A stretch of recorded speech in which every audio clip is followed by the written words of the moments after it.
দিনের আলোয় সন্ত্রাসীরা একজন লোককে গুলি করে বাংলাদেশ থেকে পালিয়ে গিয়েছে, আর প্রশাসন এখানে কিছুই করতে পারেনি। এখন সেই দেশে আমরা কতটুকু নিরাপদ বলে আপনি মনে করেন? খুবই অবাক লাগে, প্রকাশ্যে দিনের আলোতে জীবন্ত মানুষকে গুলি করে মেরে সেই আততায়ী সন্ত্রাসীরা বাংলাদেশের সীমানা অতিক্রম করে পালিয়ে গেছে।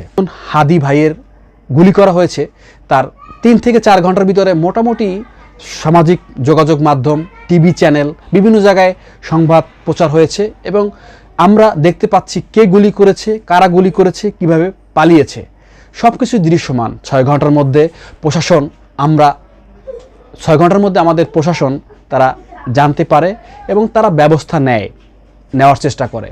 কিন্তু দুর্ভাগ্য, 6 ঘন্টা যখন চিহ্নিত হয় তখনও সেই আততায়ী বাংলাদেশে ছিল এবং বাংলাদেশের সীমানা অতিক্রম করতে পারেনি।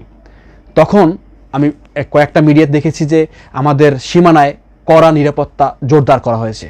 আমার প্রশ্ন, সেই কড়া নিরাপত্তার বেষ্টনী পার হয়ে কিভাবে সেই আততায়ীরা বাংলাদেশ থেকে পার হয়ে গেল? সেই প্রতিবেশী রাষ্ট্র তাকে সাদরে গ্রহণ করলো, এটা কোনোভাবেই মানতে পারছি না। তাই এই দায়ভার শুধুমাত্র যারা আততায়ী ছিল তাদের নয়, এই দায়ভার বাংলার স্বরাষ্ট্রমন্ত্রী, উপদেষ্টা যারা আছেন তাদের। এই যে জনগণের সরকার, এই যে বর্তমান সরকার, তিনি হলো আমাদের সকলের নির্বাচিত একজন সরকার।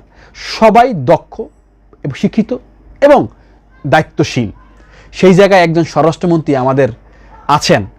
একজন সন্ত্রাসী কিভাবে 12 ঘন্টার মধ্যে দেশের সীমানা পার হলো, আমার মাথায় আসছে না।